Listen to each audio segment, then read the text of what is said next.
ഈശോ മിശിഹായിക്ക് സ്തുതിയായിരിക്കട്ടെ. കുഞ്ഞുങ്ങളെല്ലാം ഒന്ന് ഉറക്കെ പറഞ്ഞേ, ഈശോ മിശിഹായിക്ക് ഉറക്കെ പറ, സ്തുതിയായിരിക്കട്ടെ. ഓക്കെ, വെരി ഗുഡ്, നല്ല മക്കള്. നമ്മൾ കഴിഞ്ഞ ആഴ്ച ഈശോയുടെ അടുത്തിരുന്ന് ഈശോയെ പറ്റി, ഈശോയുടെ വരവിനെ കുറിച്ചൊക്കെ പഠിക്കുകയായിരുന്നു അല്ലേ? ഈ ആഴ്ചയും നമ്മൾ കർത്താവിന് വേണ്ടിയിട്ട് മാറ്റിവെക്കാൻ, ഈശോയെക്കുറിച്ച് അറിയാൻ വേണ്ടിയിട്ട് കുറച്ച് സമയം എടുത്തുകൊണ്ട് നമ്മൾ ഇന്ന് തമ്പുരാൻ്റെ കൂടെ ആയിരിക്കാനായിട്ട് ആഗ്രഹിക്കുകയാണ്. അപ്പോൾ ക്ലാസ്സിലേക്ക് കടക്കുന്നതിന് മുമ്പ് നമുക്ക് അല്പസമയം ഒന്ന് പ്രാർത്ഥിക്കാം. കുഞ്ഞുമക്കളെല്ലാവരും ഒന്ന് എഴുന്നേറ്റ് നിന്നേ. നമുക്കൊന്ന് കണ്ണടച്ച് കൈകൾ കൂപ്പി പ്രാർത്ഥിക്കാം. കാരുണ്യവാനായ ഈശോയെ, നിന്റെ സന്നിധിയിലായിരിക്കുന്ന ഈ കുഞ്ഞുങ്ങളെ ഓരോരുത്തരെയും അവിടത്തേക്ക് ഞങ്ങൾ സമർപ്പിക്കുന്നു. അങ്ങയെക്കുറിച്ച് അറിയുവാൻ, അങ്ങയെ അനുഭവിക്കുവാൻ, അങ്ങയെ സ്നേഹിക്കുവാൻ ഈ കുഞ്ഞുങ്ങളുടെ ഹൃദയത്തെ അങ്ങ് ഒരുക്കണമേ. ഞങ്ങളെ ഓരോരുത്തരെയും അവിടുത്തെ പരിശുദ്ധാത്മാവിനാൽ അങ്ങ് നയിക്കണമേ. ആമേൻ. എല്ലാവർക്കും ഇരിക്കാം. സുഖമാണോ നിങ്ങൾക്ക്? എല്ലാവർക്കും സുഖമാണോ? എന്താ ചിലരൊന്നും മിണ്ടാതെ അവിടെ ഇരിക്കുന്നത്? സുഖമൊന്നും ഇല്ലേ? സ്കൂളിൽ പോകാൻ പറ്റാത്തതുകൊണ്ടും ടീച്ചേഴ്സിനെ കാണാൻ പറ്റാത്തതുകൊണ്ടും കൂട്ടുകാരെ കാണാൻ പറ്റാത്തതൊക്കെ കൊണ്ട് ചെറിയ സങ്കടം ഉണ്ടെന്നൊക്കെ എനിക്കറിയാം. നമുക്ക് ഈ കൊറോണയൊക്കെ പോയി നല്ല മിടുക്കരായിട്ട് സ്കൂളിലേക്ക് പോകാനൊക്കെ ആയിട്ട് ഈശോയോട് പ്രാർത്ഥിക്കാം അല്ലേ? അപ്പോൾ ഇന്ന് നമ്മൾ പഠിക്കാൻ പോകുന്നത് മംഗളവാർത്തയെക്കുറിച്ചാണ്. അതിനു മുമ്പ് നമുക്കറിയാം, കഴിഞ്ഞ പാഠത്തിൽ നമ്മൾ പഠിച്ചത് എന്താണ്? ആദമും ഹവ്വയും ഏദൻ തോട്ടത്തിൽ വെച്ച് പാപം ചെയ്ത് ദൈവത്തിൻ്റെ സ്നേഹ അനുഭവത്തിൽ നിന്നും അകന്നുപോയി അല്ലേ? പക്ഷേ പറുദീസ നഷ്ടമായിട്ടും ദൈവം അവരെ സ്നേഹിച്ചു. നമ്മൾ കണ്ടതല്ലേ? ദൈവം എന്ത് ചെയ്തു? അവരെ സ്നേഹിച്ചു, അവരോട് കരുണ കാണിച്ചു. അപ്പോൾ ദൈവം എന്താ അവരോട് പറഞ്ഞത്? ആരാ പറയുന്നേ? അന്നമോള് പറയുമോ? പറഞ്ഞേ, എന്താ പറഞ്ഞത്? ദൈവം അവരോട് എന്താ പറഞ്ഞേ? നിങ്ങൾക്ക് രക്ഷകനെ തന്ന് നിങ്ങളെ വീണ്ടും ഞാൻ രക്ഷയുടെ അനുഭവത്തിലേക്ക് നയിക്കുമെന്ന് പറഞ്ഞു അല്ലേ? അപ്പോൾ വാഗ്ദാനങ്ങളിൽ വിശ്വസ്തനായ ദൈവം ഈ രക്ഷ പൂർത്തീകരിക്കുവാനായിട്ട്, രക്ഷകനെ നൽകുവാനായിട്ട് എന്താ ചെയ്തത്? അതാണ് ഇന്ന് നമ്മൾ പഠിക്കാൻ പോകുന്നത്. നമ്മളിന്ന് പഠിക്കുന്ന ആറാം പാഠത്തിൻ്റെ പേരാണ് മംഗളവാർത്ത. എന്താണ് മംഗളവാർത്ത? സിസ്റ്റർ, നിങ്ങളൊരു കുഞ്ഞു കാര്യം പറയാം. നമ്മൾ പ്രതീക്ഷിക്കാത്ത സമയത്ത് നമുക്കൊരു നല്ല സന്തോഷമുള്ളൊരു അനുഭവം ലഭിക്കുന്നു അല്ലേ? നമുക്ക് വളരെ സന്തോഷമാണത്. പക്ഷേ ഇസ്രായേൽ ജനത്തെ സംബന്ധിച്ചിടത്തോളം ഈ രക്ഷകന്റെ വരവിന് വേണ്ടിയിട്ട് അവർ കാത്തിരുന്നിരുന്നു അല്ലേ? തിന്മ ചെയ്ത് അകന്നുപോയ ദൈവസ്നേഹ അനുഭവത്തിലേക്ക് വീണ്ടും തിരിച്ചു വരാനായിട്ട് അവരിങ്ങനെ രക്ഷകനെ കാത്തിരിക്കുമായിരുന്നു അല്ലേ? ഈ രക്ഷകൻ എന്നു വരുമെന്ന് അറിയുവാനായിട്ട് കാത്തിരിക്കുകയായിരുന്നു. അപ്പോൾ ഈ രക്ഷകന്റെ ജനനത്തെക്കുറിച്ചുള്ള അറിയിപ്പാണ് മംഗളവാർത്ത എന്നതുകൊണ്ട് ഉദ്ദേശിക്കുന്നത്. നസ്രത്ത് എന്നൊരു പട്ടണം, നസ്രത്ത് എന്നൊരു കൊച്ചു ഗ്രാമം. നമുക്കറിയാം, നമുക്കൊക്കെ വീട്ടിൽ അമ്മമാരുണ്ട് അല്ലേ? നിങ്ങളുടെ ജീവിതത്തിൽ നിങ്ങൾ ഏറ്റവും കൂടുതൽ സ്നേഹിക്കുന്ന ആരെയാ ജോവാന? അമ്മയാ. കാരണം നമുക്ക് ഭക്ഷണം തരുന്നതും, നമുക്ക് ഉടുപ്പലക്കി തരുന്നതും, നമ്മളെ ഒരുക്കുന്നതും, മുടി ചീകി തരുന്നതും, സ്കൂളിൽ വിടുന്നതും ഒക്കെ നമ്മുടെ അമ്മയാ അല്ലേ? അപ്പോൾ അമ്മ എന്നത് നമ്മുടെ ജീവിതത്തിൽ ഏറ്റവും കൂടുതൽ നമ്മൾ സ്നേഹിക്കുന്ന വ്യക്തിയാണ്. ഏറ്റവും കൂടുതൽ കുഞ്ഞുങ്ങൾ ആശ്രയിക്കുന്ന വ്യക്തിയാണ് അല്ലേ? എല്ലാവരും ഒരു നിമിഷം ഒന്ന് കണ്ണടച്ചേ, നന്നായി കണ്ണടയ്ക്ക്. എന്നിട്ട് നിങ്ങളുടെ അമ്മമാരെ ഒന്ന് ഓർത്തേ. കണ്ടോ, ചിലരുടെ മുഖത്ത് എന്തൊരു ചിരിയാന്ന് നോക്കി. അമ്മമാരെ കുറിച്ച് ഓർക്കുമ്പോൾ ഒക്കെ ഒരു ചെറിയ ചിരി മുഖത്തൊക്കെ വരുന്നുണ്ട് അല്ലേ? അപ്പോൾ അത്രയും സ്നേഹമാണ് അമ്മയെക്കുറിച്ച് ഓർക്കുമ്പോൾ അല്ലേ? അപ്പോൾ ദൈവപിതാവിന് സ്വന്തം പുത്രനെ രക്ഷകനായിട്ട് ഈ ലോകത്തിലേക്ക് അയക്കുവാൻ, ഉണ്ണിയേശുവിന് ഈ ലോകത്തിൽ വന്നു പിറക്കുവാൻ ഒരമ്മയെ ആവശ്യമുണ്ട് അല്ലേ? അപ്പോൾ ദൈവം ഇങ്ങനെ നോക്കി, ഈ മോന് വന്ന് പിറക്കാൻ പറ്റിയ, ഇവനെ നന്നായിട്ട് നോക്കുന്ന, ദൈവപിതാവിൻ്റെ ഹിതത്തിനനുസരിച്ച് ഇവനെ വളർത്തുന്ന ഒരമ്മയെ കണ്ടെത്താനായിട്ട് ദൈവം ആഗ്രഹിച്ചു. അങ്ങനെ ദൈവം ഇങ്ങനെ ആഗ്രഹിച്ചിരുന്നപ്പോൾ ദൈവം കണ്ടെത്തുകയാണ്. അപ്പോൾ ദൈവം വേഗം ഗബ്രിയേൽ ദേവദൂതനെ വിളിച്ചിട്ട് പറഞ്ഞു, ഗബ്രിയേൽ, നീ ഭൂമിയിലേക്ക് പോകണം. പോയിട്ട് അവിടെ മറിയം എന്നു പേരുള്ള ഒരു പെൺകുട്ടിയുണ്ട്, അവളോട് നീ ചോദിക്കണം. എന്താ ചോദിക്കണ്ടേ? രക്ഷകന്റെ അമ്മയാകുവാൻ നിനക്ക് സമ്മതമാണോ എന്ന് ചോദിക്കണം എന്ന് പറഞ്ഞു.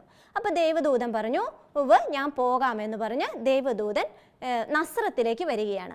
അപ്പോൾ മറിയം താമസിച്ചിരുന്നത് നസ്രത്ത് എന്ന കൊച്ചു ഗ്രാമത്തിലാണ്. നല്ല വണ്ണം പ്രാർത്ഥിക്കുന്ന, നന്നായി പെരുമാറുന്ന, നല്ല ദൈവഭക്തിയുള്ള, എപ്പോഴും നന്മ മാത്രം ചെയ്യുന്ന ഒരു പെൺകുട്ടിയായിരുന്നു മറിയം. അപ്പോൾ മറിയത്തിൻ്റെ അടുത്തേക്ക് ദേവദൂതൻ വരികയാണ്. അപ്പോൾ ദൈവദൂതൻ വന്നു, മറിയത്തെ കണ്ടു. മറിയത്തിൻ്റെ മുമ്പിൽ നിന്ന് മറിയത്തോട് പറയാണ്, ദൈവകൃപ നിറഞ്ഞവളെ നിനക്ക് സ്വസ്തി, ദൈവകൃപ നിറഞ്ഞവളെ നിനക്ക് സ്വസ്തി. നമുക്ക് പരിചയമില്ലാത്ത ഒരാൾ വന്ന് നമ്മുടെ മുമ്പിൽ വന്നിട്ട് എന്തെങ്കിലുമൊക്കെ പറയുമ്പോൾ നമുക്ക് പെട്ടെന്ന് പേടിയാകും അല്ലേ? നമുക്ക് അസ്വസ്ഥതയാകും. പെട്ടെന്ന് നമ്മൾ ചുറ്റും നോക്കും ആരെങ്കിലും ഉണ്ടോ എന്നൊക്കെ. പക്ഷേ മറിയത്തിൻ്റെ അടുത്തും ആരും ഇല്ലായിരുന്നു. മറിയവും ഇതുപോലെ അസ്വസ്ഥയായി, മറിയത്തിന് ചെറിയ പേടിയൊക്കെ ആയി. അപ്പോൾ മറിയ ഇങ്ങനെ വിറച്ചുകൊണ്ട് ദൈവദൂതനെ തന്നെ നോക്കിയിരിക്കുകയാണ്. ഇതാരാണെന്ന് അറിയത്തില്ല, അസ്വസ്ഥതയുണ്ട്. അപ്പോൾ ഗബ്രിയേലിന് മനസ്സിലായി മറിയത്തിന് അസ്വസ്ഥതയായി, മറിയത്തിന് പേടിയായി എന്നൊക്കെ മനസ്സിലായി അല്ലേ? അപ്പോൾ ദൈവദൂതൻ എന്താ പറഞ്ഞേ? ഭയപ്പെടേണ്ട, ദൈവസന്നിധിയിൽ നീ കൃപ കണ്ടെത്തിയിരിക്കുന്നു. നീ ഗർഭം ധരിച്ച് ഒരു പുത്രനെ പ്രസവിക്കും, അവന് നീ ഈശോ എന്ന് പേരിടണം.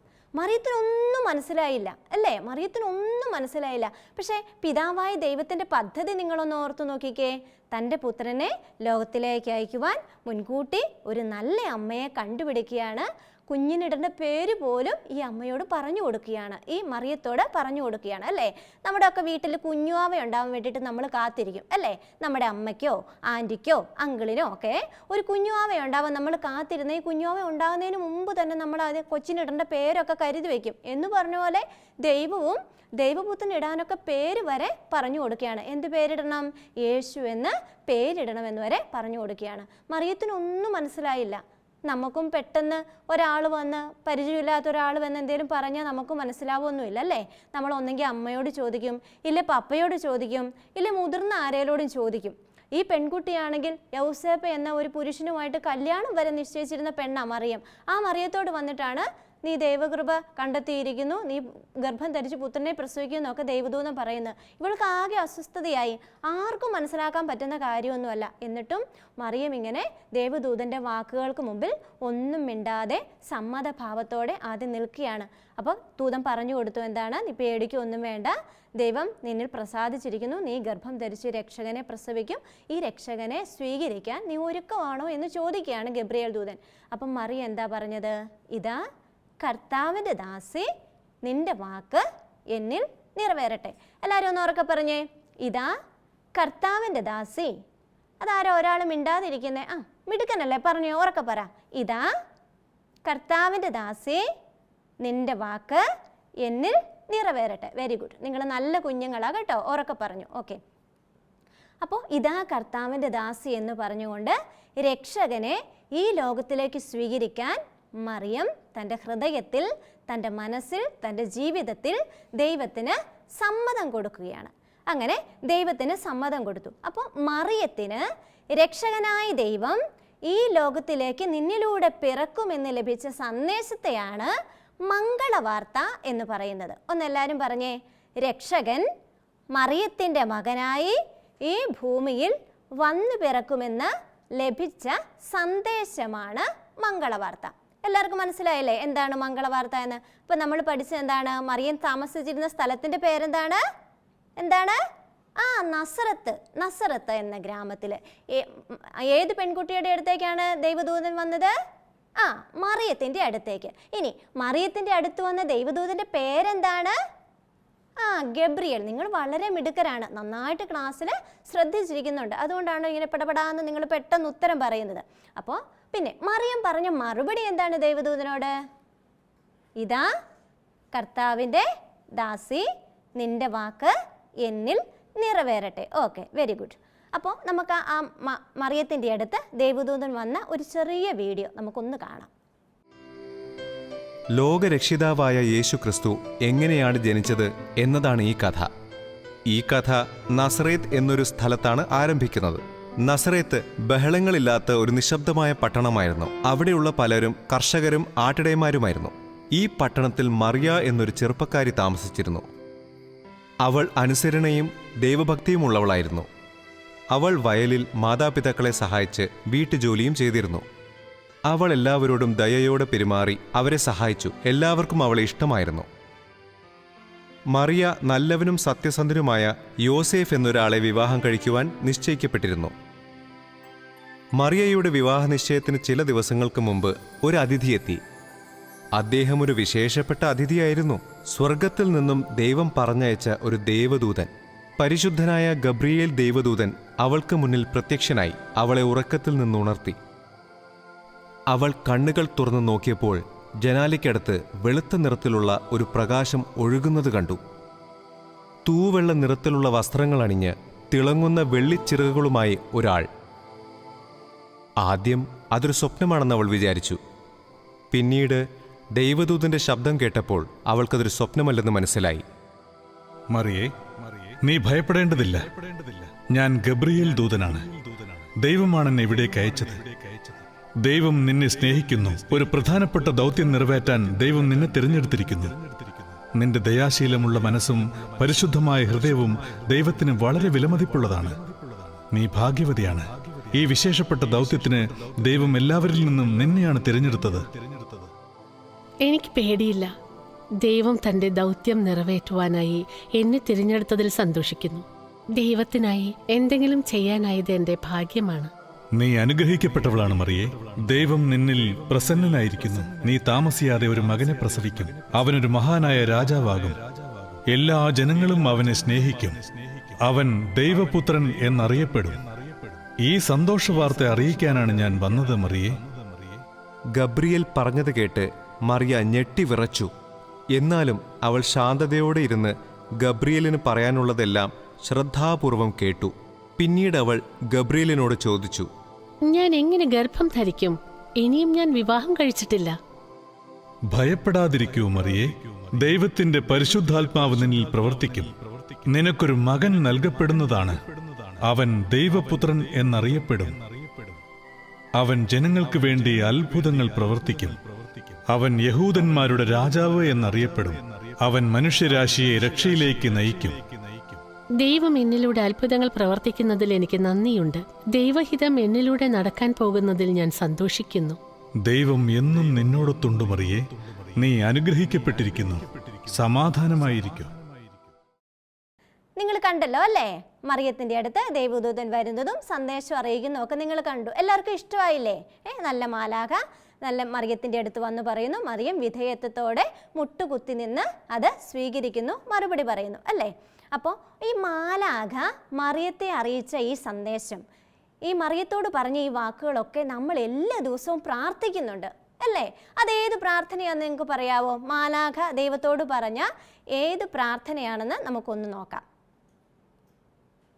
കർത്താവിൻ്റെ മാലാഖ പരിശുദ്ധ മറിയത്തോട് വചിച്ചു, പരിശുദ്ധാത്മാവാൽ മറിയം ഗർഭം ധരിച്ചു. ഓക്കെ, അപ്പോൾ ഈ പ്രാർത്ഥന നിങ്ങൾ പേരൻസിനോട് ചോദിച്ച് നന്നായിട്ട് പഠിക്കണം. ഇനി ഒരു പാട്ടുകൂടെ നമുക്ക് പഠിക്കാനുണ്ട്. ആ പാട്ട് ഒരു വട്ടം സിസ്റ്റർ പാടിത്തരും, നിങ്ങളത് ഏറ്റുപാടണം. പൂർവപിതാക്കൾക്കഖിലേശൻ, എല്ലാവരും പാടിക്കേ. പൂർവപിതാക്കൾക്കഖിലേശൻ നൽകി സദയം വാഗ്ദാനം, നൽകും നൂനം രക്ഷകനെ നിങ്ങൾക്കായി ഞാനീ മന്നിൽ. അത്രേ ഉള്ളൂ. അടുത്ത ഒരു 4 ലൈനും കൂടെ നമുക്ക് പാടാം. വാഗ്ദാനത്തിൻ പൂർത്തിക്കായി ദാവീദിൻ പ്രിയവംശജയാം മറിയം നേടിയ സന്ദേശം മാനവരക്ഷയ്ക്കച്ചാരം. അപ്പോൾ അത്രയും നിങ്ങൾ പഠിച്ചില്ലേ? അപ്പോൾ ഈ പാട്ട് നിങ്ങൾ മമ്മിയോട് ചോദിച്ച് നന്നായിട്ട് പാടി പഠിക്കണം.